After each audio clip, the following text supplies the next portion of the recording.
Welcome back to an all-new episode of Morning Cup of Joe. Today, we're going to be talking about ulcerative colitis. But first, let's talk about coffee. Black Rifle Coffee Company. Sponsor me. Well, that's hot.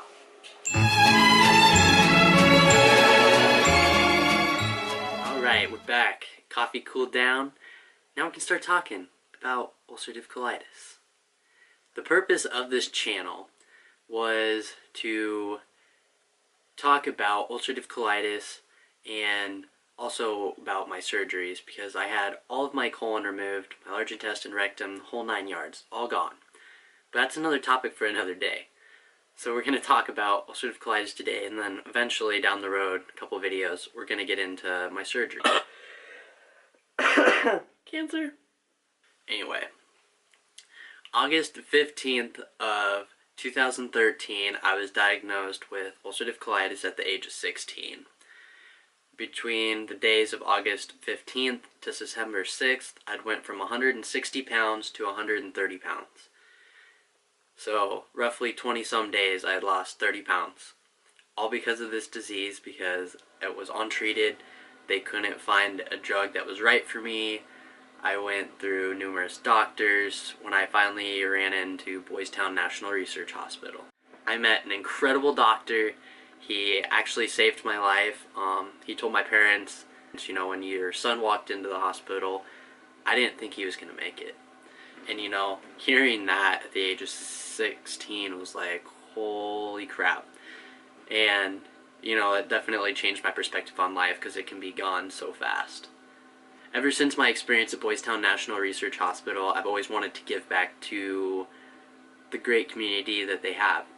And last year I did a fundraiser through my fraternity, raising money for them. We raised $1,300, all donated, all proceeds, everything went straight to Boys Town National Research Hospital in Omaha, Nebraska. And that's what we're going to be doing again today. So we're going to go get some raffles and talk more about colitis. I'm ready to go, but that's not who's important in this vlog. It's actually Molly. Molly's always ready.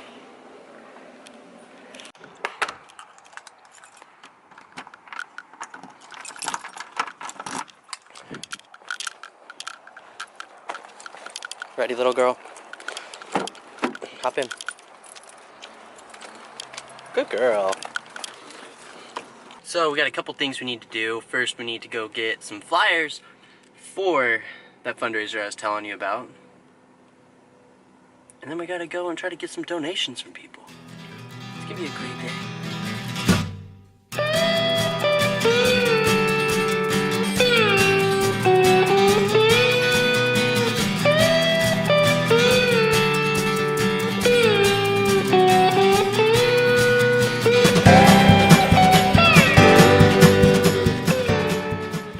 This might be awkward, Molly. I have no idea if the university's even open.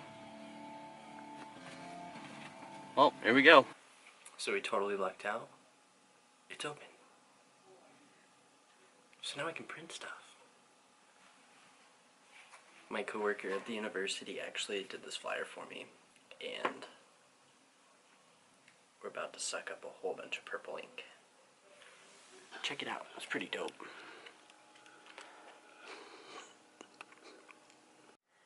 Aren't they beautiful? Alright, we got the flyers printed. Now we should probably go see how Molly's doing. She's probably ticked. I was in there for a good 10 minutes.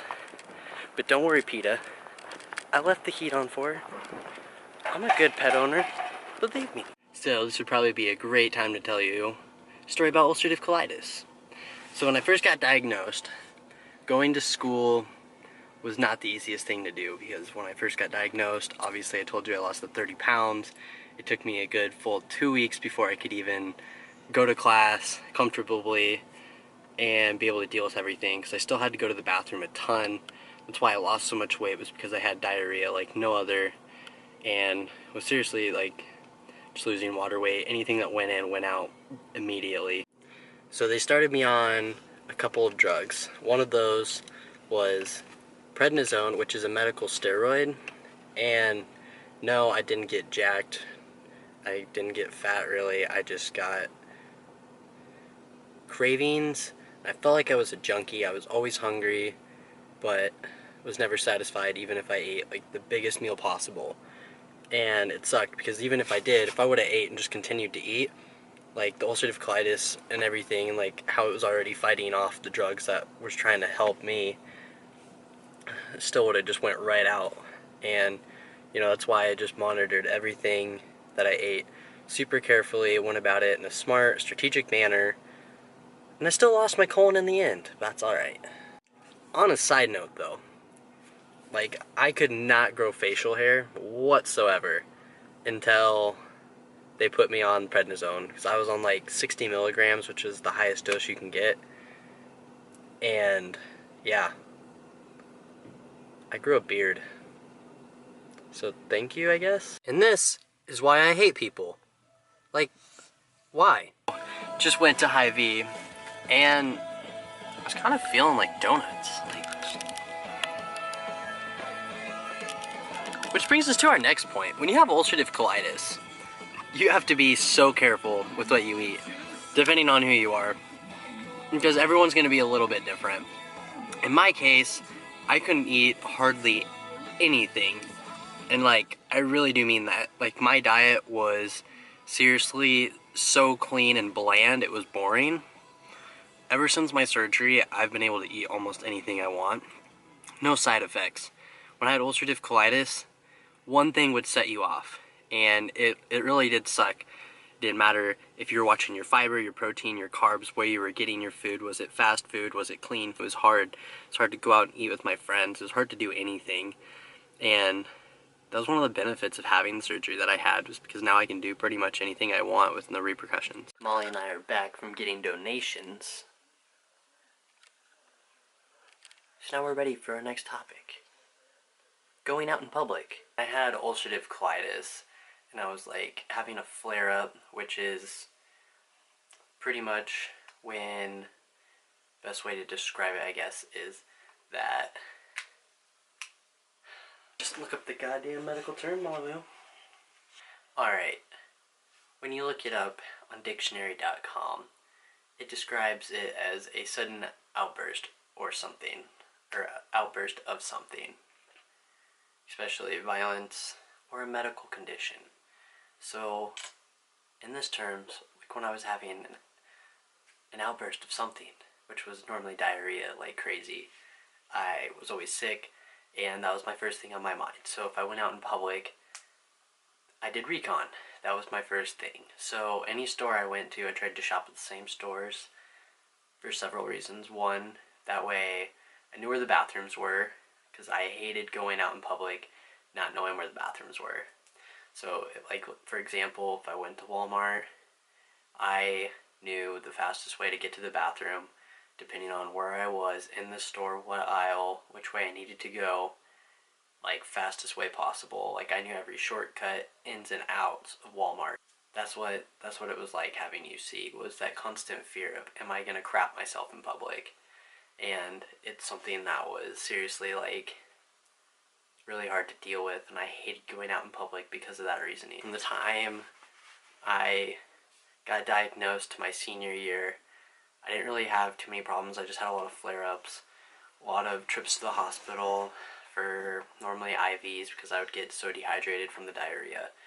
My senior year, my brother got married. I actually had a really gnarly flare-up about 5 days before his wedding, and thankfully I got cleared and got discharged from a hospital in Omaha the day before, or 2 days before his wedding, and then had to go all the way down to Kansas, and then I was one of his groomsmen for his wedding. So following that, after seeing that wedding or whatever, senior year, I played tennis and didn't really do any other sports. I just kind of worked, and then that's when everything really started going downhill. Remicade was no longer getting me through life.